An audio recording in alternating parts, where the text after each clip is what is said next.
1162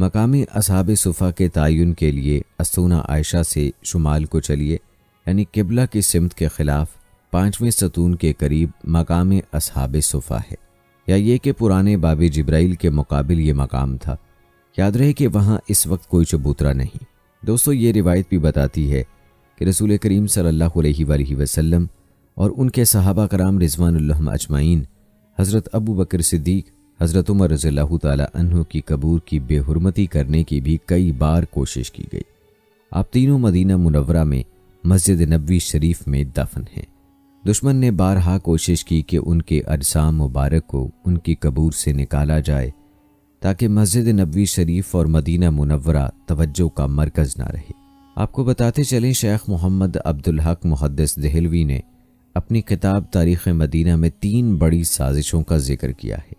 پہلی سازش ابن حجار نے اپنی کتاب بغداد کی تاریخ میں لکھا کہ 386 سے 411 ہجری تک ایک فاطمی حکمران مصر کا بادشاہ تھا اور مدینہ منورہ اس کے زیر اثر تھا۔ اس حکمران کی سوچ اور کوشش یہ تھی کہ رسول کریم صلی اللہ علیہ وآلہ وسلم اور ان کے 2 صحابہ کرام رضوان اللہ اجمعین کے اجسام مبارک کو مدینہ منورہ سے مصر منتقل کیا جائے۔ اس طرح لوگوں کی توجہ مدینہ منورہ کی بجائے مصر کی طرف مبذول ہو جائے گی۔ اس نے اس مقصد کے لیے مصر میں ایک نہایت شاندار عمارت تعمیر کی جس میں وہ ان اجسام کو رکھنا چاہتا تھا۔ حکمران نے اس مقصد کے لیے اپنے کارندے عبد الفتوح کو مدینے بھیجا۔ جب یہ کارندہ مدینہ پہنچا تو اہل مدینہ کو اس سازش کی خبر ہو گئی۔ اہل مدینہ کو ابو الفتوح پر بہت غصہ آیا تو ابو الفتوح اور اس کے ساتھیوں کو قتل کرنے کے لیے تیار ہو گئے۔ ابو الفتوح ڈر گیا اور بول اٹھا کہ میں اس سازش کو کبھی بھی عملی جامہ نہیں پہناؤں گا، خواہ حاکم مصر مجھے قتل ہی کر دے۔ اسی دوران مدینہ منورہ میں بہت بڑا طوفان آیا جس سے کئی گھر تباہ ہوئے اور جانی و مالی نقصان ہوا۔ ابو الفتوح کو مدینہ سے بھاگنے کا ایک اچھا بہانہ ملا اور اسی طرح سے اللہ نے نبی کریم صلی اللہ علیہ وآلہ وسلم اور آپ کے صحابہ کو ان مجرموں سے نجات دی۔ اس حکمران نے ایک اور کوشش بھی کی لیکن وہ دوبارہ ناکام ہوا۔ دوسری سازش سمہودی کے قول کے مطابق مسیحیوں نے یہ سازش مرتب کی۔ اس وقت شام کے بادشاہ کا نام سلطان نور الدین زنگی تھا اور اس کے مشیر کا نام جمال الدین اصفہانی تھا۔ ایک رات نور الدین زنگی نے رسول کریم صلی اللہ علیہ وآلہ وسلم کو خواب میں 3 بار دیکھا۔ ہر بار رسول اللہ صلی اللہ علیہ وآلہ وسلم نے 2 آدمیوں کی طرف اشارہ کرتے ہوئے سلطان سے کہا، مجھے ان دونوں کی شرارت سے بچاؤ۔ اس رات نماز تہجد کے بعد سلطان نور الدین زنگی نے خواب میں دیکھا کہ رسول کریم صلی اللہ علیہ وآلہ وسلم 2 سرخی مائل رنگت کے آدمیوں کی طرف اشارہ کر کے سلطان سے کہہ رہے ہیں کہ مجھے ان کے شر سے بچاؤ۔ سلطان ہڑبڑا کر اٹھا، وضو کیا، نفل ادا کیے اور پھر اس کی آنکھ لگ گئی۔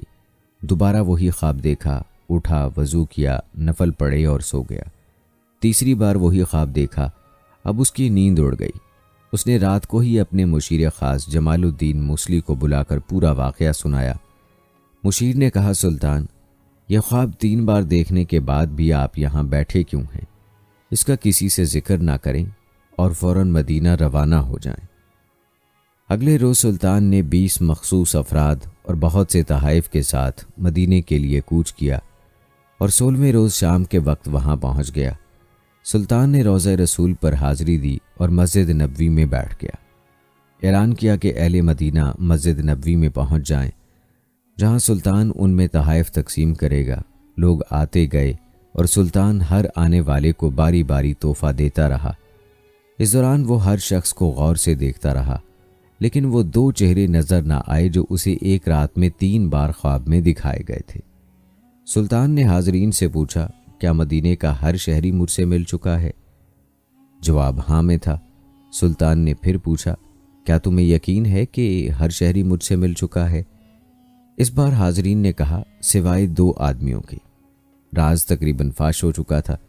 سلطان نے پوچھا، وہ کون ہیں اور اپنا تحفہ لینے کیوں نہیں آئے؟ بتایا گیا کہ یہ مراکش کے صوم و صلات کے پابند 2 متقی باشندے ہیں۔ دن رات رسول کریم صلی اللہ علیہ وآلہ وسلم پر درود و سلام بھیجتے ہیں اور ہر ہفتے مسجد قباء جاتے ہیں۔ فیاض اور مہمان نواز ہیں، کسی کا دیا نہیں لیتے۔ سلطان نے کہا سبحان اللہ، اور حکم دیا کہ ان دونوں کو بھی اپنے تحائف وصول کرنے کے لیے فوراً بلایا جائے۔ جب انہیں یہ خصوصی پیغام ملا تو انہوں نے کہا الحمدللہ، ہمارے پاس اللہ کا دیا سب کچھ ہے اور ہمیں کسی تحفے تحائف یا خیر خیرات کی حاجت نہیں۔ جب یہ جواب سلطان تک پہنچایا گیا تو اس نے حکم دیا کہ ان دونوں کو فوراً پیش کیا جائے۔ حکم کی تعمیل ہوئی، ایک جھلک ان کی شناخت کے لیے کافی تھی۔ تاہم سلطان نے اپنا غصہ قابو میں رکھا اور پوچھا تم کون ہو؟ یہاں کیوں آئے ہو؟ انہوں نے کہا ہم مراکش کے رہنے والے ہیں، حج کے لیے آئے تھے اور اب روضہ رسول کے سائے میں زندگی گزارنا چاہتے ہیں۔ سلطان نے سختی سے کہا کیا تم نے جھوٹ بولنے کی قسم کھا رکھی ہے؟ اب وہ چپ رہے۔ سلطان نے حاضرین سے پوچھا یہ کہاں رہ رہے ہیں؟ بتایا گیا کہ روضہ نبوی کے بالکل نزدیک ایک مکان میں جو مسجد نبوی کے جنوب مغرب میں دیوار کے ساتھ تھا۔ سلطان فوراً اٹھا اور انہیں ساتھ لے کر اس مکان میں داخل ہو گیا۔ سلطان مکان میں گھومتا پھرتا رہا۔ اچانک نئے اور قیمتی سامان سے بھرے ہوئے اس مکان میں اس کی نظر فرش پر پڑی ہوئی ایک چٹائی پر پڑی۔ نظر پڑنی تھی کہ دونوں مراکشی باشندوں کی ہوائیاں اڑ گئیں۔ سلطان نے چٹائی اٹھائی، اس کے نیچے ایک تازہ کھدی ہوئی سرنگ تھی۔ سلطان نے گرج کر کہا کیا اب بھی سچ نہ بولو گے؟ ان کے پاس سچ کے سوا کوئی چارہ نہ تھا۔ انہوں نے اعتراف کیا کہ وہ عیسائی ہیں اور ان کے حکمران نے انہیں بہت سا مال و زر اور ساز و سامان دے کر حاجیوں کے روپ میں مراکش سے اس منصوبے پر حجاز بھیجا تھا کہ وہ کسی نہ کسی طرح رسول کریم صلی اللہ علیہ وآلہ وسلم کا جسد اقدس روضہ مبارک سے نکال کر لے آئیں۔ اس ناپاک منصوبے کی تکمیل کے لیے انہوں نے حج کا بہانہ کیا اور اس کے بعد روضہ رسول سے نزدیک ترین جو مکان کرائے پر مل سکتا تھا وہ لے کر اپنا مذموم کام شروع کر دیا۔ ہر رات وہ سرنگ کھودتے جس کا رخ روضہ مبارک کی طرف تھا اور ہر صبح کھدی ہوئی مٹی چمڑے کے تھیلوں میں بھر کر جنت البقیع لے جاتے اور اسے قبروں پر بھی گھیر دیتے۔ انہوں نے بتایا کہ ان کی ناپاک مہم بالکل آخری مراحل میں تھی کہ ایک رات موسلا دھار بارش کے ساتھ ایسی گرج چمک ہوئی جیسے زلزلہ آ گیا ہو، اور اب جب کہ ان کا کام پایہ تکمیل کو پہنچنے والا تھا تو سلطان نہ جانے کیسے مدینے پہنچ گئے۔ سلطان نور الدین زنگی نے حکم دیا کہ ان دونوں کو قتل کر دیا جائے۔ روضہ مبارک کے گرد ایک خندق کھودی جائے اور اسے پگھلے ہوئے سیسے سے بھر دیا جائے تاکہ آئندہ کوئی بدبخت ایسی مذموم حرکت کے بارے میں سوچ بھی نہ سکے۔ تیسری سازش طبری نے اپنی کتاب بریاض الندوہ میں اس کا ذکر کیا ہے۔ حلب شہر شام کے چند لوگ مدینہ منورہ آئے اور مدینے کے گورنر کے لیے بیش بہا تحائف لائے۔ ان کی خواہش تھی کہ روضہ مبارک میں داخل ہو کر حضرت ابو بکر صدیق رضی اللہ تعالی عنہ اور حضرت عمر رضی اللہ تعالی عنہ کے اجسام مبارک نکال کر یہاں سے باہر پھینکے۔ گورنر کی مذہبی سوچ بھی ایسی ہی تھی، اس نے منظوری دے دی۔ گورنر نے مسجد کے خادم سے کہا کہ اگر رات کو کچھ لوگ آئیں تو ان کے لیے مسجد کا دروازہ کھول دینا اور وہ جو کچھ کرنا چاہیں اس میں مداخلت نہ کرنا۔ عشاء کی نماز سے کافی دیر بعد کسی نے باب السلام پر دستک دی۔ خادم نے مسجد کا دروازہ کھول دیا۔ تقریباً 40 آدمی مسجد میں داخل ہو گئے۔ ان کے پاس توڑ پھوڑ اور کھدائی کے ہتھیار بھی تھے۔ خادم سہم گیا اور ایک کونے میں دبک کر بیٹھ گیا۔ یہ لوگ روضہ مبارک کی طرف بڑھے، ابھی ممبر تک نہ پہنچے تھے کہ اچانک ان کے نیچے کی زمین پھٹی اور یہ سب لوگ اپنے ہتھیاروں سمیت اس زمین میں دفن ہو گئے۔ گورنر ان لوگوں کا بے تابی سے انتظار کرتا رہا اور پھر بالآخر خادم کو بلایا اور ان لوگوں کے بارے میں دریافت کیا۔ خادم نے اسے سارا واقعہ بتا دیا۔ گورنر نے کہا یہ کیسے ہو سکتا ہے؟ تم یقیناً پاگل ہو۔ خادم نے گورنر کو دعوت دی کہ وہ اپنی آنکھوں سے موقع دیکھے۔ گورنر نے اس جگہ کی زمین کو دھنسا ہوا پایا تو خادم سے کہنے لگا تم اس معاملے کے بارے میں زبان نہ کھولنا ورنہ تمہارا میں سر اڑا دوں گا۔ سورہ انفال میں ہے اللہ کے دشمن اپنی عقل کی تدبیریں بناتے ہیں اور اللہ تعالیٰ بھی اپنی تدبیریں بناتے ہیں، یقیناً اللہ کی تدبیریں انسانی تدبیروں پر حاوی ہیں۔ اور سورہ مائدہ میں ہے کہ اللہ نے اپنے نبی صلی اللہ علیہ وآلہ وسلم سے اپنا وعدہ پورا کیا اور آپ کی دنیاوی حیات میں اور اس کے بعد بھی سب لوگوں سے حفاظت فرمائی۔ دوستو دعا ہے کہ اللہ سب مسلمانوں کی ان کے دشمنوں کے برے منصوبوں اور ذلیل سازشوں سے حفاظت فرمائے اور مسلمانوں کو اچھے اعمال کی توفیق دے تاکہ وہ رب العزت کی حفاظت کے مستحق بن جائیں۔ دوستو بات کرتے ہیں نور الدین زنگی کے بارے میں۔ خلفائے راشدین اور حضرت عمر بن عبدالعزیز رحمۃ اللہ علیہ کے بعد جن مسلمان حکمرانوں کی عظمت و کردار نے آسمان کی رفتوں کو چھو لیا، ان میں سلطان نور الدین زنگی کا نام امتیازی حیثیت رکھتا ہے۔ اس کی عظمت کا اس سے بڑھ کر اور کیا ثبوت ہوگا کہ ہر دور کے مورخ، دوست اور دشمن سبھی نے نور الدین زنگی کی شہرت عام کو ملحوظ خاطر رکھا۔ بعض مورخین نے خلفائے راشدین کے بعد تمام اسلامی حکمرانوں نے نور الدین زنگی کو سب سے بہتر قرار دیا۔ سلطان نور الدین زنگی سلطنت کے بانی عماد الدین زنگی کا بیٹا تھا اور عماد الدین زنگی سلجوقی حکومت کی طرف سے شہر موصل کا حاکم تھا۔ جب سلجوقی حکومت کمزور ہو گئی تو اس نے زنگی سلطنت قائم کر لی اور عیسائیوں کو شکستوں پر شکستیں دیں، جس نے تاریخ میں بڑا نام پیدا کیا۔ نور الدین فروری 1118 میں پیدا ہوا اور آپ رحمہ اللہ نے 1146 سے 1174 تک 28 سال حکومت کی۔ آپ رحمہ اللہ نے عیسائیوں سے بیت المقدس واپس لینے کے لیے پہلے ایک مضبوط حکومت قائم کرنے کی کوشش کی اور اس مقصد کو حاصل کرنے کے لیے گرد و نواح کی چھوٹی چھوٹی مسلمان حکومتوں کو ختم کر کے ان کو اپنی مملکت میں شامل کر لیا۔ مصر پر قبضہ کرنے کے بعد نور الدین زنگی نے بیت المقدس پر حملہ کرنے کی تیاریاں شروع کر دیں۔ بیت المقدس کی مسجد عمر میں رکھنے کے لیے آپ رحمہ اللہ نے اعلیٰ درجے کا ممبر تیار کروایا۔ اس کی خواہش تھی کہ فتح بیت المقدس کے بعد وہ اس ممبر کو اپنے ہاتھوں سے رکھیں، لیکن اللہ تعالیٰ کو یہ منظور نہ تھا۔ نور الدین ابھی حملے کی تیاریاں ہی کر رہے تھے کہ زنگی کو حششین نے زہر دیا۔ دوستو کیا آپ جانتے ہیں کہ نور الدین کا یہ عظیم الشان ممبر جو آپ نے بیت المقدس پر نصب کرنے کے لیے بنوایا تھا، اس ممبر کا کیا ہوا اور کس نے اس ممبر کو بیت المقدس پر نصب کروایا؟ دوستو یہ کام نور الدین کے سپاہی صلاح الدین ایوبی نے کیا، جس کو فاتح بیت المقدس کے نام سے پکارا جاتا ہے۔ آپ کو بتاتے چلیں کہ نور الدین زنگی کا تعلق اوغس ترک زینگت خاندان سے تھا اور نور الدین زنگی کی حکومت کا زمانہ 1146 سے 1174 عیسوی تک کا ہے، جو 3 دہائیوں سے بھی تھوڑے وقت کا زمانہ ہے۔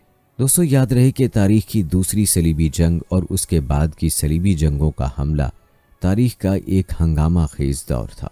مذہبی جوش و جذبے کے حامی صلیبی حملہ آوروں نے بار بار مسلم سرزمین پر حملہ کیا اور دائیں بائیں اور درمیان والے علاقوں پر قبضہ کرنے کی کوشش کی۔ البتہ اس موقع پر بہت سارے مسلم قائدین، حکمران اور مجاہدین اٹھے جنہوں نے تمام محاذوں میں صلیبیوں کے خلاف دفاع کی رہنمائی کی۔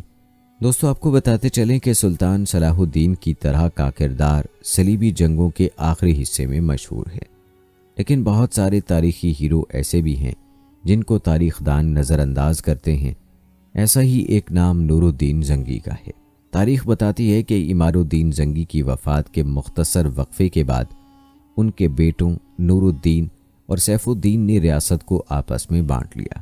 نور الدین نے خود حلب میں ہی قیام کیا، جبکہ سیف الدین نے موصل میں رہنے کا انتخاب کیا۔ یہ اس کے بالکل برعکس تھا جو بہت سارے مسلمان سلطان، امراء اور بادشاہ اکثر دیکھتے ہیں۔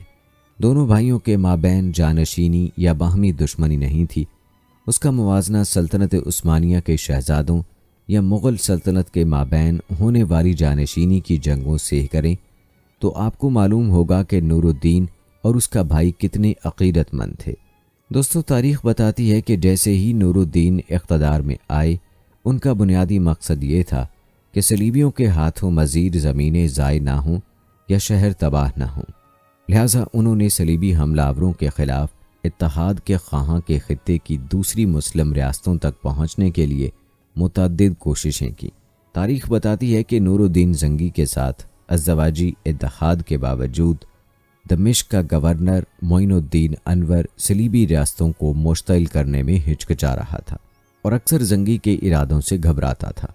اس سب کے باوجود نور الدین زنگی ایشیا مائنز میں متعدد اہم امکانات پر قبضہ کرنے میں کامیاب رہے۔ جب جرمنی کے کونراڈ سوم اور فرانس کے لوئی ہفتم کی قیادت میں دوسری صلیبی جنگ وہاں پہنچ گئی تو نور الدین کی کامیابیوں نے اس بات کو یقینی بنا لیا تھا کہ کھوئے ہوئے علاقوں کی دوبارہ دیکھ بھال کے لیے ہم بہت کام کر سکتے ہیں۔ کہتے ہیں صلیبیوں نے دمشق کے ناکام محاصرے کی کوشش کی، جس کے بعد نور الدین زنگی نے مغرب کی طرف مزید زور دینے کا فیصلہ کیا۔ اناب کی جنگ میں حالات اس وقت سامنے آئے جب نور الدین زنگی نے پوئٹریس کے شہزادہ ریمنڈ اور علی بن وفا کے نظاری قاتلان کی مشترکہ افواج کو تباہ کر دیا۔ جنگ کے بعد نور الدین نے شام پر اپنا غلبہ حاصل کرنے کے لیے علامتی طور پر بحیرہ روم میں نہا کر ساحل کی طرف مارچ کیا۔ دوستو، تاریخی روایات کے مطابق پہلی صلیبی جنگ کے فوراً بعد ہی دمشق کے مسلمان حکمران صلیبیوں کے ساتھ دو طرفہ معاہدہ کر چکے تھے، تاہم دو طرفہ حصہ زیادہ تر کاغذات پر تھا۔ صلیبی جنگجو جو اپنے علاقوں میں توسیع کے خواہش مند تھے، انہوں نے امن معاہدوں کے نفاذ کے باوجود دوسری صلیبی جنگ کا آغاز کیا۔ دمشق کے حکمران معین الدین اور اس کے جانشین مجیر الدین صلیبیوں سے مقابلہ کرنے کے لیے کم سے کم تیار تھے۔ دراصل مجیر الدین صلیبیوں کو دمشق میں اپنی نشست بچانے کے لیے سالانہ خراج تحسین پیش کرنے کی حد تک گیا تھا۔ اس کی پالیسیوں کے خلاف اس طرح کی دشمنی تھی کہ دمشق کی آبادی مجیر الدین کے خلاف بڑھ گئی اور شام کے علاقے پر قبضہ کرنے میں نور الدین زنگی کی مدد کی۔ یہی وجہ ہے کہ نور الدین زنگی کو شام پر اپنا اختیار برقرار رکھنا پڑا۔ صلیبی حملہ آوروں کو برقرار رکھنے کے لیے اس طرح کے اقدامات ضروری تھے۔ دوستو، تواریخ بتاتی ہیں کہ شام اور شمال میں جانے والی صلیبیوں نے اپنی توجہ مصر میں فاطمیوں کی طرف پھیر لی، جبکہ فاطمیوں کے برائے نام حاکم العید اقتدار میں تھے۔ وزیر شاور ابن مجیب السدی فقیلٹ حکمران تھے۔ کہتے ہیں جب یروشلم کے بادشاہ امراک اول کی سربراہی میں صلیبی حملہ آوروں نے حملہ کیا تو فاطمی کمزور تھے، جو مصر جلدی سے گر گیا اور شاور نے مدد کے لیے نور الدین زنگی سے رابطہ کیا۔ نور الدین اپنی فوج مصر بھیجنے اور دمشق کو بے دفاع چھوڑنے کے بارے میں مطمئن نہیں تھے، لیکن اس کے بعد ان کے جنرل اسد الدین شیخ کو صلاح الدین ایوبی کے چچا نے بھی راضی کر لیا۔ دوستو، یاد رہے کہ دوسری صلیبی جنگ میں فتح کی بدولت ہی مسلمان تیسری صلیبی جنگ میں فتح یاب ہو کر بیت المقدس واپس لینے میں کامیاب ہوئے۔ اس زمانے میں مصر میں فاطمی حکومت قائم تھی، لیکن اب وہ بالکل کمزور ہو گئی تھی، اور مصر چونکہ فلسطین سے ملا ہوا تھا، اس لیے عیسائی اس پر اپنا قبضہ کرنا چاہتے تھے۔ یہ دیکھ کر نور الدین نے ایک فوج بھیج کر 564 عیسوی میں مصر پر بھی قبضہ کر لیا اور فاطمی حکومت کا خاتمہ کر دیا۔ اپنے 28 سالہ دور اقتدار میں نور الدین زنگی نے نہ صرف دمشق پر قبضہ کیا بلکہ مستقبل میں صلاح الدین ایوبی کو ملنے والی کامیابیوں کی بنیاد رکھی۔ اس وقت صلاح الدین ایوبی مصر میں نور الدین زنگی کی فوج کے کمانڈر تھے، اور پھر اپنے رہنما کے انتقال کے بعد 1187 عیسوی میں انہوں نے بیت المقدس کو آزاد کرایا اور ایوبی عہد کی بنیاد رکھی۔ دوستو، ہم نے ذکر کیا تھا کہ نور الدین زنگی نے بیت المقدس کو فتح کرنے اور آزاد کرانے کا خواب دیکھا تھا، بلکہ بیت المقدس یعنی مسجد اقصی کے اندر نصب کرنے کے لیے عالی شان ممبر بھی بنوایا تھا، لیکن اس کی زندگی نے وفا نہ کی اور وہ یہ کام سر انجام نہ دے سکے۔ آئیے آپ کو بتاتے ہیں کہ نور الدین زنگی کا بنوایا ہوا ممبر بیت المقدس میں کس نے نصب کرایا۔ دوستو، یہ کام نور الدین کے سپاہی صلاح الدین ایوبی نے کیا، جس کو فاتح بیت المقدس کے نام سے پکارا جاتا ہے۔ آپ کو بتاتے چلیں کہ صلاح الدین ایوبی کا مکمل نام الملک الناصر سلطان صلاح الدین یوسف بن نجم الدین ایوبی تھا۔ 1137 میں عراق کے شہر تکریت میں ایک متوسط طبقے سے تعلق رکھنے والے کرد خاندان میں پیدا ہوئے۔ مصر کی فتح اور صلیبیوں کے مقابلے میں آنے سے پہلے کوئی اس بات کا اندازہ نہ کر سکتا تھا کہ یہ نونہال بیت المقدس کا فاتح اور عالم اسلام کا محافظ ثابت ہوگا۔ اس کی قسمت میں وہ سعادت لکھی ہے جو بڑے بڑے عالی نسب شرفاء اور صلحاء کے لیے قابل رشک ہے۔ صلاح الدین ایوبی 17 سال کی عمر میں اپنے والد کے ساتھ نور الدین زنگی کے دربار میں آئے، اور ان کی شہرت کا آغاز اس وقت ہوا جب ان کا چچا اسد الدین شیر کوہ پہلی بار 1163 میں انہیں مصر کے خلاف اپنی پہلی مہم میں ساتھ لے گیا۔ دوستو، تاریخی روایات بتاتی ہیں کہ 1169 میں جب مملکت کی حکومت سلطان کے ہاتھ میں آئی تو یہ خیال ان کے دل و دماغ میں جم گیا کہ اللہ تعالیٰ کو ان سے کوئی بڑا کام لینا ہے جس کے ساتھ راحت و عیش کا کوئی جوڑ نہیں۔ صلاح الدین ایوبی کے معتمد خاص قاضی بہاؤالدین شداد لکھتے ہیں، حکومت کی باغ ڈور ہاتھ میں آ جانے کے بعد دنیا ان کی نظر میں ہیچ ہو گئی۔ شکر گزاری کا جذبہ ان کے دل میں موجزن ہوا، عیش و تفریحات سے منہ موڑ لیا اور ایک سنجیدہ اور جفاکش زندگی اختیار کی۔ جہاد کی محبت اور عشق ان کے رگ و ریشے میں سرایت کر گیا تھا اور ان کے قلب و دماغ پر چھا گیا تھا۔ یہی ان کا موضوع گفتگو تھا اور اسی کی تیاری میں ہمہ وقت مصروف رہتے تھے۔ قسم کھائی جا سکتی ہے جہاد کا سلسلہ شروع ہونے کے بعد انہوں نے ایک پیسہ بھی جہاد اور مجاہدین کی مدد کے علاوہ کسی دوسرے مصرف میں خرچ نہیں کیا۔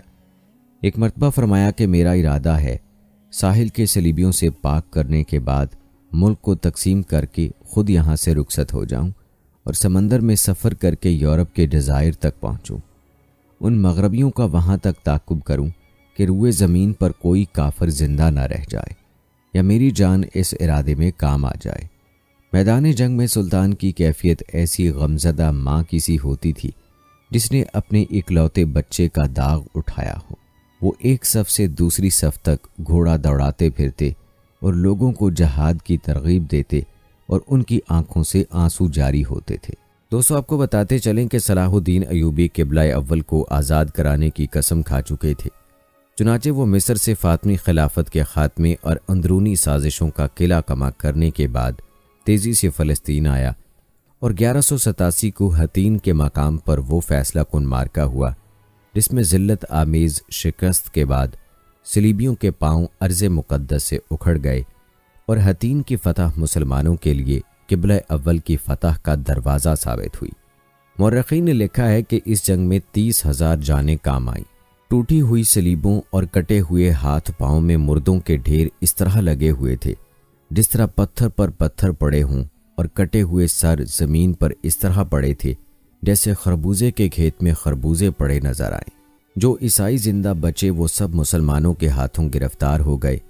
روایات بتاتی ہیں کہ بعض اوقات ایک مسلمان 30 عیسائی سپاہیوں کو جنہیں اس نے خود گرفتار کیا تھا خیمے کی رسی میں باندھ لے جا رہا ہوتا۔ دوستو، کہا جاتا ہے کہ صلاح الدین ایوبی نے میدان جنگ میں اپنا خیمہ نصب کرانے کے بعد قیدی پیش کرنے کا حکم دیا۔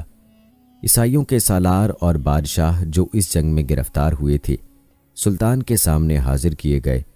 سلطان نے بیت المقدس کے حاکم گائی کو اپنے پہلو میں بٹھایا اور شہزادہ اریات والی کرک کی طرف بالکل توجہ نہ کی۔ سلطان نے گائی کو پیاسا دیکھ کر اسے ٹھنڈے پانی کا پیالہ دیا۔ اس نے کچھ پانی پیا اور بچا ہوا پانی شہزادہ اریات کو دے دیا۔ سلطان اگرچہ نہایت متحمل مزاج اور بردبار آدمی تھا، لیکن اس وقت انتہائی غضبناک ہو گیا اور ترجمان سے کہا کہ گائی سے کہو اسے پانی تم نے دیا ہے، میں نے نہیں، کیونکہ عرب پانی اور نمک اس کو دیتے تھے جس کو معاف کر دیتے تھے۔ شہزادہ اریات، بعض مورخین نے اس کا نام ارنات اور بعض نے ریجنالڈ بھی لکھا ہے، پر سلطان کے غضبناک ہونے کی وجہ یہ تھی کہ اس دور کے عیسائی بادشاہ اخلاق اور کردار سے ایسے عاری تھے کہ وہ مسلمانوں کے قافلے لوٹ لیا کرتے تھے اور ان کی معصوم و نابالغ بچیوں کو اغوا کر کے لے جاتے تھے، جنہیں بعد میں جاسوسی کی تربیت دے کر مسلمانوں کے علاقوں میں مخبری کے لیے بھیجتے تھے۔ شہزادہ اریات نے بھی حجاز مقدس سے حج کی سعادت حاصل کر کے واپس آنے والے حجاج کرام کے ایک قافلے پر حملہ کیا تھا۔ جب ان مظلوم اور بے کس حاجیوں نے رحم کی درخواست کی تو اس بدبخت اور سیاہ باطن نے ان سے کہا کہ نعوذ باللہ، اپنے محمد سے کہو تمہاری مدد کریں۔ جب سلطان ایوبی کو اس بات کا علم ہوا تو اس نے منت مانی کہ اگر یہ گستاخ اس کے ہاتھ آ گیا تو اسے اپنے ہاتھوں سے قتل کرے گا۔ دوستو، تاریخ بتاتی ہے کہ حطین کی فتح کے بعد جلد ہی وہ گھڑی بھی آ گئی جس کی سلطان کو بے حد آرزو تھی، یعنی بیت المقدس کی فتح۔ کہا جاتا ہے کہ صلاح الدین ایوبی کو بیت المقدس کی ایسی فکر تھی اور اس کے دل پر ایسا بوجھ تھا کہ پہاڑ اس کے متحمل نہیں تھے۔ دوستو، یوں 27 رجب المرجب سن 1187 کو سلطان صلاح الدین ایوبی ایک خون ریز مارکے کے بعد بیت المقدس میں داخل ہوا اور پورے 90 برس کے بعد قبلہ اول جہاں سرتاج الانبیاء جناب محمد مصطفیٰ صلی اللہ علیہ وآلہ وسلم نے معراج کی رات 1,24,000 انبیاء کی امامت فرمائی تھی، مسلمانوں کے قبضے میں آیا۔ یہ بھی ایک عجیب اتفاق ہے کہ صلاح الدین ایوبی اسی تاریخ کو مسجد اقصیٰ میں داخل ہوا جس تاریخ کو سیدنا محمد مصطفیٰ صلی اللہ علیہ وآلہ وسلم مسجد اقصیٰ سے معراج کے لیے تشریف لے گئے تھے۔ دوستو، یہ ایک عظیم الشان فتح تھی۔ بیت المقدس کی فتح سے سلطنت اسلام کو نئی زندگی عطا ہوئی اور پورے عالم اسلام کو ایک زبردست خوشی ہوئی۔ فتح کے بعد سلطان نے قبۃ الصخرہ پر نصب صلیب اتروا دی، اسے عرق گلاب اور مشک سے غسل دیا اور نور الدین زنگی کا بنوایا ہوا ممبر مسجد میں نصب کروا دیا۔ تاریخ بتاتی ہے کہ بیت المقدس میں 90 برس بعد جمعہ کی نماز ہوئی اور اس کی فضا اللہ اکبر کے شیریں نغموں سے گونج اٹھی۔ نماز جمعہ کی امامت ابو المعاد قاضی محی الدین ابن زقی نے کرائی۔ دوستو، وہ بھی ایک المناک گھڑی تھی جب 1099 میں صلیبیوں نے بیت المقدس پر قبضہ کیا تھا تو شہر کے گلی کوچوں میں مسلمانوں کا خون پانی کی طرح بہایا گیا تھا۔ صلیبی فوجی مسلمانوں کے گھروں میں گھس گئے اور کسی کو زندہ نہ رہنے دیا۔ زندہ رہیں تو صرف وہ نوجوان لڑکیاں جو بعد میں ان وحشیوں کی اذیت سے مریں۔ بچوں کو نیزوں کی ینیوں میں اڑس کر اوپر اٹھانا ان کا دل پسند اور محبوب مشغلہ بن گیا تھا۔ مسلمان یہ سوچ کر کہ مسجد اقصیٰ تمام مذہبوں میں مقدس سمجھی جاتی ہے، وہاں وہ قتل و غارت گری سے محفوظ رہیں گے، مسجد اقصیٰ میں پناہ گزین ہو گئے۔ جن کو یہاں جگہ نہ ملی وہ باب داؤد اور دوسری مسجدوں میں چلے گئے۔ ان کی تعداد 70,000 کے قریب تھی۔ صلیبی جو مسجد اقصیٰ کو اپنی عبادت گاہ اور مقدس مقام کہتے تھے، انہوں نے اس کے تقدس اور احترام کا ذرا بھی خیال نہ کیا اور ان مقامات پر مسلمانوں کا اتنا خون بہایا کہ مسجد اقصیٰ، باب داؤد اور تمام مساجد نہتے اور بے گناہ شہریوں کی لاشوں سے بھر گئی۔ دوستو، یوں 90 برس بعد جب سلطان ایوبی بیت المقدس میں فاتح کی حیثیت سے داخل ہوا تو نہ صرف یہ کہ وہ مسلمانوں پر ڈھائے گئے مظالم کا بدلہ لینے پر قادر تھا بلکہ حق بجانب تھا، لیکن اس نے اعلیٰ ظرفی کا ثبوت دیتے ہوئے نہتے شہریوں سے جو مسلمان پر ڈھائے گئے تمام مظالم میں برابر کے شریک تھے، انتقام لینے کی بجائے یہ اعلان کرا دیا کہ تمام عیسائی 40 دن کے اندر اندر فی مرد 10 دینار، فی عورت 5 دینار اور فی بچہ 1 دینار زر فدیہ ادا کر کے شہر سے سلامتی کے ساتھ نکل سکتے ہیں۔ کہا جاتا ہے کہ 10,000 عیسائیوں کا فدیہ خود سلطان نے ادا کیا اور بہت سے شہریوں کو فدیہ لیے بغیر چھوڑ دیا۔ مشہور عیسائی مورخ سلطان کی اعلیٰ ظرفی کا اعتراف کرتے ہوئے لکھتا ہے، سلطان نے اپنے آپ کو ایسا عالی ظرف اور کشادہ دل کبھی ثابت نہیں کیا تھا جتنا اس وقت کیا جب اس کی فوجیں صلیبی افواج سے یروشلم یعنی بیت المقدس کا قبضہ لے رہی تھیں۔ ایک واقعہ بھی ایسا پیش نہیں آیا جس میں کسی عیسائی پر زیادتی کی گئی ہو۔ دوستو، بیت المقدس کی ذلت آمیز شکست اور اس پر مسلمانوں کے قبضے سے پورے یورپ پر زلزلے کی کیفیت طاری ہو گئی۔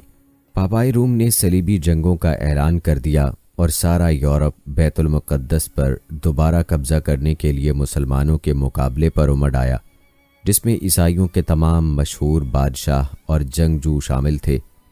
اپنے مقدس فریضے سے عہدہ برا ہو کر اور عالم اسلام کو صلیب کی غلامی کے خطرے سے محفوظ کر کے عظمت اسلام کا یہ پاسبان 57 سال کی عمر میں مارچ 1193 کو اس دنیا سے رخصت ہو گیا اور پورا عالم اسلام سوگ میں ڈوب گیا۔ لوگ دھاڑیں مار مار کر رو رہے تھے۔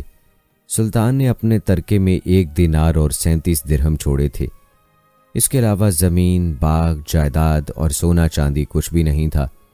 تجہیز و تکفین کا سارا انتظام قاضی الفاضل نے کیا۔ قاضی الفاضل محی الدین ابن زکی نے نماز جنازہ پڑھائی اور آپ کے جسد خاکی کے قلعہ کو منصورہ دمشق میں سپرد خاک کر دیا گیا۔ صلاح الدین ایوبی کا نام آج بھی اسلامی دنیا میں عزت و احترام کے ساتھ لیا جاتا ہے، مگر آج عالم عرب کی نا اتفاقی اور طوائف الملوکی کی وجہ سے مسجد اقصیٰ پر یہودی قابض ہو چکے ہیں۔ پون صدی سے مسجد اقصیٰ یہود کے قبضے میں حسرت و یاس اور غم و اندوہ کی تصویر بنی 57 اسلامی ممالک کے سربراہان مملکت اور 1.5 ارب مسلمانوں سے ان کی غیرت پر سوال اٹھا رہی ہے۔ دوستو ہم بات کر رہے تھے اس ممبر کی جو سلطان نور الدین زنگی نے مسجد اقصی کے لیے بنوایا تھا، لیکن نصب کرانے سے پہلے اس دار فانی سے رخصت ہو گئے تھے، اور یہ ممبر صلاح الدین ایوبی نے ان کے بعد مسجد اقصی میں نصب کر کے ان کی خواہش کو پورا کیا۔ دوستو کہا جاتا ہے کہ نور الدین زنگی بہادری میں اپنے باپ کی طرح تھے۔ ایک مرتبہ جنگ میں اپنے دشمنوں کی صف میں بار بار گھستے دیکھ کر اس کے ایک مصاحب قطب الدین نے کہا، اے ہمارے بادشاہ، اپنے آپ کو امتحان میں نہ ڈالیے، اگر آپ مارے گئے تو دشمن اس ملک کو فتح کر لیں گے اور مسلمانوں کی حالت تباہ ہو جائے گی۔ سلطان نور الدین زنگی نے یہ بات سنی تو اس بات پر بہت ناراض ہوئے اور کہا، قطب الدین، زبان کو روکو، تم اللہ کے حضور گستاخی کر رہے ہو۔ مجھ سے پہلے اس دین اور ملک کا محافظ اللہ کے سوا کون تھا؟ میں نہیں ہوں گا، تو اللہ کسی اور کو یہ ذمہ داری سونپ دے گا۔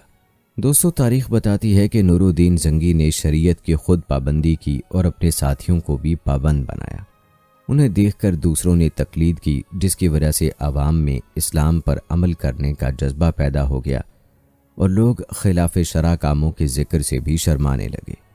یاد رہے کہ سلطان نور الدین زنگی صرف ایک فاتح نہیں تھا، بلکہ ایک شفیق، حکمران اور علم پرور بادشاہ تھا۔ اس نے سلطنت میں مدرسوں اور اسپتالوں کا جال بچھا دیا۔ اس کے انصاف کے قصے دور دور تک مشہور تھے۔ وہ بڑی ذاتی زندگی گزارتا تھا، بیت المال کا روپیہ کبھی ذاتی خرچ میں نہیں لایا۔ مال غنیمت سے اس نے چند دکانیں خرید لی تھیں، جن کے کرائے سے وہ اپنا خرچ پورا کرتا تھا۔ اس نے اپنے لیے بڑے بڑے محل تعمیر نہیں کیے، بلکہ بیت المال کا روپیہ مدرسوں، شفاخانوں اور مسافر خانوں کے قائم کرنے اور رفاع عامہ کے دیگر کاموں میں صرف کرتا۔ دمشق میں اس نے ایک شاندار شفاخانہ قائم کیا تھا، جس کی مثال دنیا میں نہیں ملتی۔ اس میں مریضوں کو دوا بھی مفت دی جاتی تھی اور کھانے اور رہنے کا خرچ بھی حکومت کی طرف سے ادا کیا جاتا تھا۔ کہتے ہیں سلطان نور الدین زنگی نے تمام ناجائز ٹیکس موقوف کر دیے تھے۔ وہ مظلوموں کی شکایت خود سنتا اور اس کی تفتیش کرتا تھا۔ دوستو نور الدین کی انہی خوبیوں اور کارناموں کی وجہ سے اس زمانے کے ایک مورخ ابن اسیر نے لکھا ہے کہ میں نے اسلامی عہد کے حکمرانوں سے لے کر اس وقت تک کے تمام بادشاہوں کی تاریخ کا مطالعہ کیا، لیکن خلفائے راشدین اور عمر بن عبدالعزیز رحمہ اللہ کے سوا سلطان نور الدین زنگی سے زیادہ بہتر فرمانروا میری نظر سے نہیں گزرا۔ دوستو جہاں تک بات ہے سلطان نور الدین زنگی کی وفات کی، تو کہا جاتا ہے کہ سلطان نور الدین زنگی ابھی بیت المقدس پر حملے کی تیاریاں ہی کر رہا تھا کہ سلطان کو حششین نے زہر دے دیا، جس سے ان کے گلے میں سوزش پیدا ہو گئی، جو کہ ان کی موت کا باعث بنی، اور 15 مئی 1174 کو ان کا انتقال ہو گیا۔ انتقال کے وقت نور الدین زنگی کی عمر 58 سال تھی۔ اللہ تعالیٰ سے دعا ہے کہ اللہ تعالیٰ سلطان نور الدین زنگی کی قبر پر اربوں خربوں رحمت نازل فرمائے، آمین۔